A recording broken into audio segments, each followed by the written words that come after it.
Are you Matthew Aldridge? I'm the attorney of fact for Matthew Aldridge. You were what? The attorney of fact. Attorney what? Of fact. Attorney of fact. And what does that mean? You know, his authorization to do legal representation. Are you a licensed attorney? No, I'm simply an attorney of fact. Okay. And does that mean you have a power of attorney? What is your name? What is your name? All right, guys. Today's courtroom hearing is absolutely insane. We've got a man identified in the court documents as Matthew Aldridge, but he's refusing to acknowledge that name and is instead claiming to be an attorney in fact. Now, despite how official that sounds, it doesn't give someone the authority to practice law or ignore court procedures. Like many self-proclaimed sovereign citizens, he seems convinced that simply rejecting the court's authority somehow places him outside the legal system. The problem? That's not how the law works. Courts maintain jurisdiction over individuals within their territory regardless of personal beliefs or declarations. The judge sees right through the act from the very beginning and wastes no time shutting these arguments down. By the end of the hearing, he completely outmaneuvers the defendant in a way you have to see to believe. My name? Yes, sir. I don't have. You don't have a name? Pardon? I'm the attorney of fact for the respondent area. Well, let me explain to you.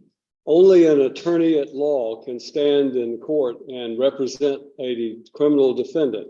And to do so otherwise violates the criminal law statutes of the state of Tennessee and could land someone who attempts to represent themselves as an attorney at law in serious trouble. I understand what you're saying. I understand you're saying an attorney in fact. And what I want you to understand is that if you have a power of attorney, then you need to demonstrate that power of attorney. Do you have a legal document called a power of attorney? No, I do not this time. Okay. Then you don't have any authority to act on behalf of Matthew Aldridge in this court.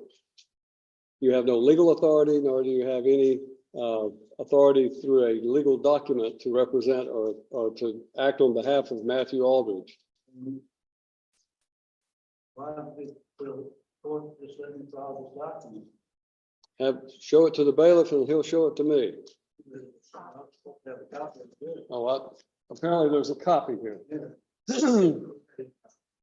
Things get even stranger here. To support his claim of being an attorney in fact, the defendant hands the judge a document that supposedly proves his authority. The problem is that the document appears to rely on legal theories and interpretations that have no real standing in court. For anyone wondering, licensed attorneys must meet strict educational, ethical, and professional requirements established by the state. You can't simply print out a document and declare yourself qualified to represent someone in legal proceedings. Sovereign citizens often focus heavily on jurisdiction, arguing that courts lack authority over them.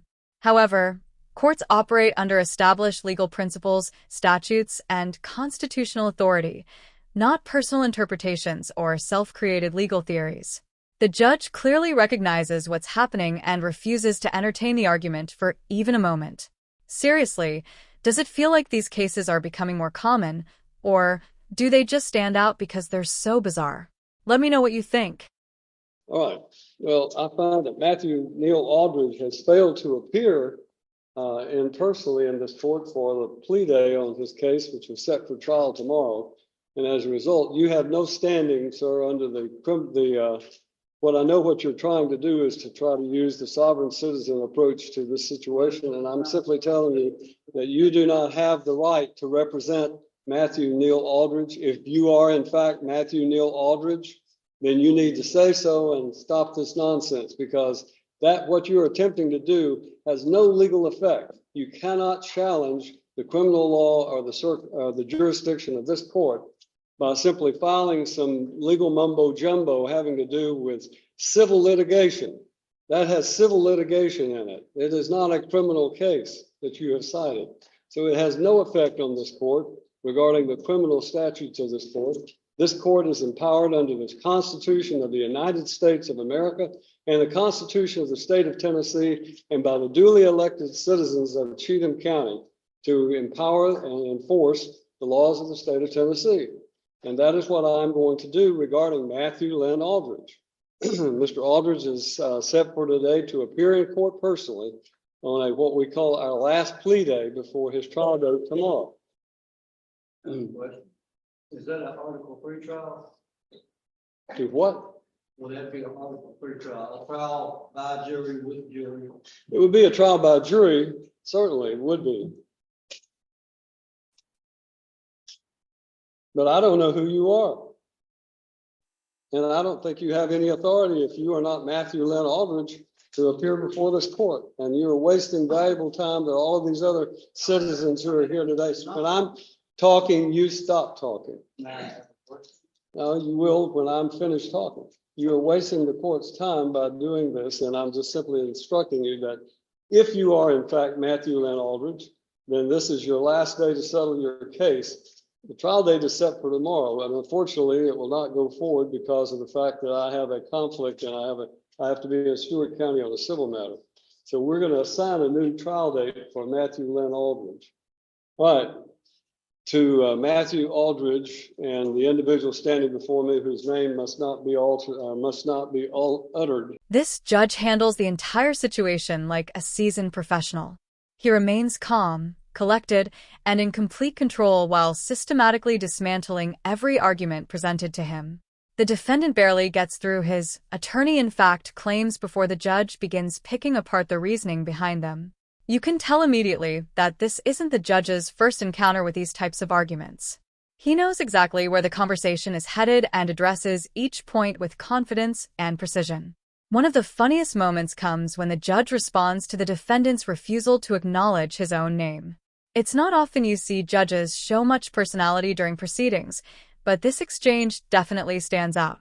Even with a few lighter moments, though, it's obvious the judge has no intention of letting the courtroom turn into a circus. At the end of the day, the hearing serves as another reminder that these kinds of legal tactics rarely accomplish anything and almost never produce the outcome the person is hoping for. Then we will set a July 15th trial date for Mr. Aldridge.